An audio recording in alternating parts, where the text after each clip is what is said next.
UP के लिए तस्वीर साफ हो गई। जो एमएचए की गाइडलाइंस हैं वो यूपी में अक्षरशः लागू हैं। Green zone, red zone, containment zone और ऑरेंज जोन के लिए आप बाहर निकल रहे हैं, एक जिले से दूसरे जिले न जाएं तो अच्छा है, जा रहे हैं तो पास बनवाना पड़ेगा। और अगर नियमों की अनदेखी कीजिएगा, नियम तोड़िएगा, तो जो छूट मिली है वो वापस ले ली जाएगी। अब बिहार की बात करते हैं। बिहार में क्या तस्वीर है ये बताने के लिए हमारे साथ बिहार के सूचना और जनसंपर्क मंत्री नीरज कुमार जी जुड़ गए हैं। नीरज जी, बहुत स्वागत इंडिया टीवी पर आपका। जी धन्यवाद। सर, बिहार के लिए क्या स्थिति है? धन्यवाद। बिहार के लिए क्या स्थिति है इस लॉकडाउन 3.0 में? क्या लोगों को छूट मिलेगी, नहीं मिलेगी? देखिए, बिहार में जो राष्ट्रीय स्तर पर आप देखेंगे कोरोना के विरुद्ध जो लड़ाई है, उसमें सबसे महत्वपूर्ण विषय हमारे लिए कोरोना चेन तोड़ना। चूंकि ये संक्रमण का है, तो अब तक के संक्रमित मामले जो हमारे यहाँ हुए 517 हुए और संक्रमण का दर है 1.91। हमारे यहाँ ठीक होने का दर भी बहुत बेहतर है, 23.10। लेकिन हमारे लिए चुनौती है, हमारे लिए सबसे बड़ी चुनौती है संक्रमण, इन्फेक्शन। वह चूँकि स्वाभाविक है, हमारा जनसंख्या का घनत्व भी बड़ा है और ऐसी स्थिति में हमारे लिए कठिनतम चुनौती है। और इसीलिए लॉकडाउन 3 में हम लोगों ने जो राज्य सरकार ने भी दायित्व निर्धारित किया है कि हम जहाँ भी संक्रमण के मामले आ रहे हैं ज़्यादा, उसको हम लोग एकदम रेड जोन और सख्ती से पालन उस काम करवा रहे हैं। हमारे यहाँ कोई ग्रीन जोन के बारे में अब तक नोटिफाई नहीं किया गया है, इसलिए कि हम चिंतित हैं इस बात को लेकर के कि कोई संक्रमण न फैले। लेकिन गांव में और शहर में जो सजगता है, उससे हमको लगता है कि इस लड़ाई को हम जीत पाएंगे। तो सर, बिहार में जैसे अभी हमने यूपी के डिप्टी सीएम से बात की, उन्होंने कहा यूपी में तो अक्षरशः एमएचए का जो गाइडलाइन है वो पालन हो रहा है। बिहार के लिए आप लोग अपने हिसाब से वहां की स्थिति को देखते हुए फैसला ले रहे हैं, तो बिहार में क्या फैक्ट्रीज खुल रही हैं, दफ्तर खुलेंगे ऑरेंज जोन में? क्या पान की दुकान या जिन लोगों को सिगरेट खरीदना है वो खरीद सकते हैं? शराब की तो बात वहां है ही नहीं, तो बाकी क्या क्या छूट है सर वहां? नहीं, स्थानीय कार्यालय में जो सरकारी कार्यालय है उसके बारे में गाइडलाइन तय हो चुका है कि भाई इतने लोग आएंगे, रोटेशन के हिसाब से आएंगे।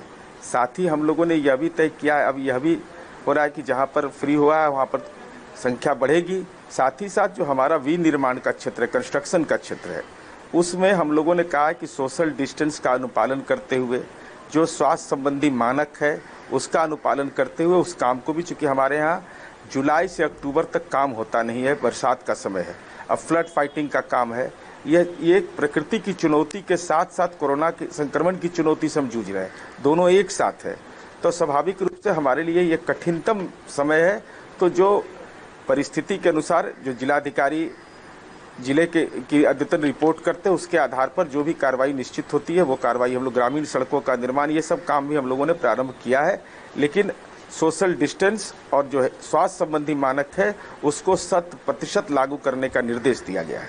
ठीक है सर, स्कूल कॉलेजेस तो अभी बंद ही रहेंगे जैसे पहले बंद थे, और क्या सलून, पार्लर ये सब खुल पाएंगे?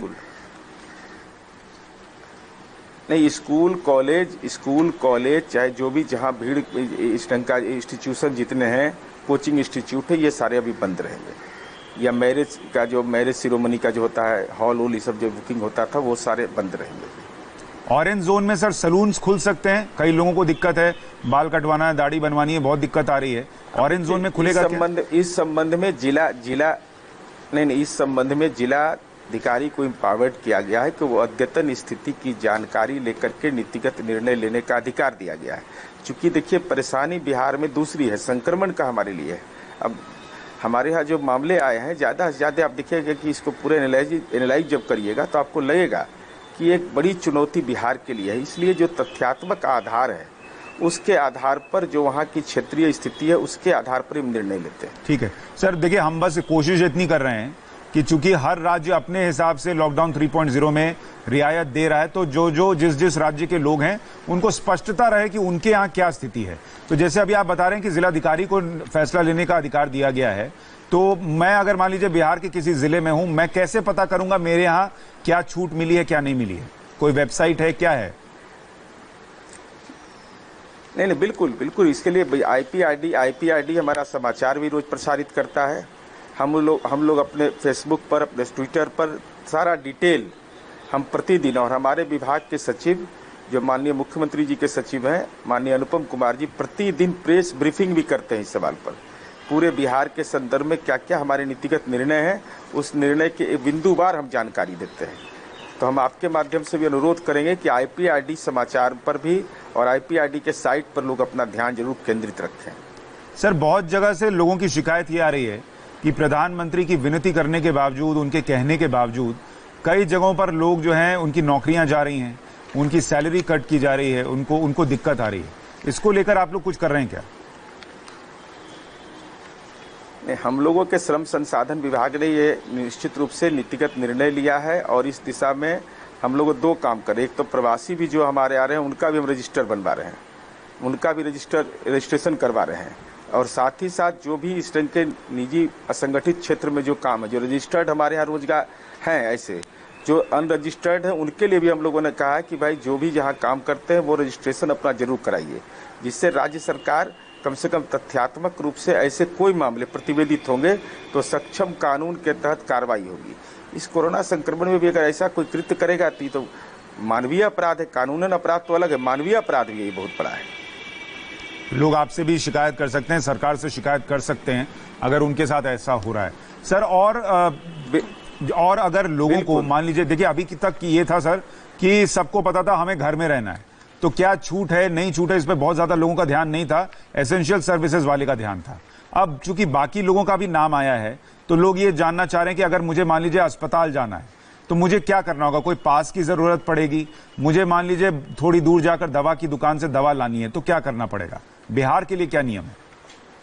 नहीं, देखिए, नहीं, उसमें कहीं कोई परेशानी नहीं है। जो इमरजेंसी सेवा में चिकित्सा आता है, कोई परेशानी है, वो हमारा जो हेल्थ सेंटर है उसको भी खबर कर सकते हैं। कोई बहुत ही अर्जेंट स्थिति है तो वो अपनी गाड़ी से जाएंगे तो मानवीय आधा, ऐसे भी प्रशासन के द्वारा कोई परेशानी ऐसे मामले में नहीं होता है।